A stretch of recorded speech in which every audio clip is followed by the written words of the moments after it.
তখন উনি বয়ান করতেছে, আজান চলা অবস্থায় বয়ান স্থগিত ছিল। পরে আজান শেষ হওয়ার পরে এখান থেকে মাঝখানে একজন মুরব্বী, একটু পাকা টাইপের, পাকাধারী, সাধারণ পাবলিকের মতোই লাগছে, উনি উঠে সর্বপ্রথম উনিই বলছে যে আমাদের আগের ইমাম সাহেব তো আসছে, আপনি এখনও কেন বসে আছেন? তো এটা একটা জাতীয় মসজিদ, এখানে যে কোনো একজন মানুষ এসেই সাথে সাথে মিম্বরে বসতে পারে না। এটা একটা সিস্টেমের মধ্য দিয়ে নিশ্চিত উনি আসছে। তো ওনাকে এভাবে প্রশ্ন না করে এটা অন্যভাবে করা যেতে পারত, যার কারণে দাঙ্গা হয়েছে। সেটা হচ্ছে আপনার, ওনাকে যখন একজন মুরব্বী জিজ্ঞেস করছে যে আমাদের আগের ইমাম সাহেব আসার পরেও আপনি এখনও বসে আছেন, ওনাকে উঠতে দেন। তারপরে এখান থেকে আরও কয়েকজন মুসল্লি দাঁড়াইছে। এখানে কিন্তু কে হুজুর, কে আম পাবলিক, কে সাধারণ জনগণ, এটা বিষয় না, এটা আল্লাহর মসজিদ। এখানে সবাই মুসল্লি, সবাই সমানভাবে মুসল্লি।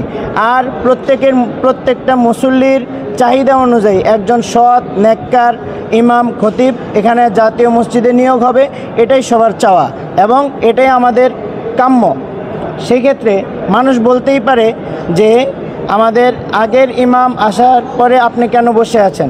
কিন্তু এখানে কথা হচ্ছে, যদি আগের ইমাম নামাজ না পড়ান তাহলে আগের ইমাম এখানে মিম্বর পর্যন্ত কিভাবে আসছে? এটা জাতীয় মসজিদ হিসাবে এখানে কি কোনো সিকিউরিটি নাই? একজন মানুষ চাইলে সে মিম্বরে চলে আসবে, আবার একজন ইমাম যাকে নিযুক্ত করা হয়েছে ইনি বয়ান করা অবস্থায় অন্য একজন দাঁড়িয়ে বলবে আপনি এখানে কেন বসে আছেন, আগের ইমাম সাহেব আসছে। তো এই যে সিস্টেমগুলা, এই যে শৃঙ্খলা, আমাদের দেশ স্বাধীন হয়েছে, আমরা 1 মাস মাঠে ছিলাম, ত্যাগ শিকার, আমরা বলতে পারি যে কি পরিমাণ কষ্টের মধ্য দিয়ে এই দেশ স্বাধীন হয়েছে। স্বাধীন হওয়ার পরেও একটা জাতীয় মসজিদে যদি সুশৃঙ্খলাভাবে না চলে তাহলে তো আমাদের এই স্বাধীনতা কি হলো? আমরা যে মাঠে ছিলাম সেটা এখানে আপনার ঘটছে যখন এবার স্লোগান দেওয়া হয়েছে।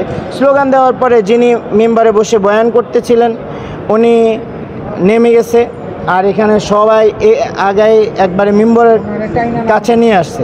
কাছে নিয়ে আসার পরে ওনাকে নামিয়ে ফেলছে। কাকে নামিয়েছে? যিনি বয়ান করতেছিলেন, যেই খতিব, উনি যে নতুন আসছে সম্ভবত সাদিক সাহেব নাম, আমরা তো আসলে শিওর বলতে পারি না, এখানে তো কোনো নাম ঘোষণা দেওয়া হয় না, এখানে কোনো নাম ঘোষণা দেওয়া হয় না, সেই হিসেবে নামটা শিওর বলতে পারি না, সম্ভবত সাদিক সাহেব হতে পারে।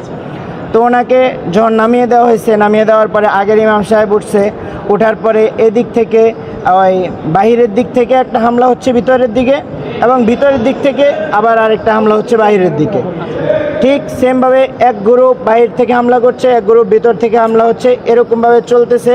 চলার পরে আমরা মসজিদ থেকে বের হয়ে গেছি, গিয়ে বাইরে যে প্রশাসন ছিল ওনাদেরকে আমরা বলছি যে আপনারা যে অন্য যে সমস্ত জিনিসগুলা থাকে এগুলাই সবার হাতে ছিল।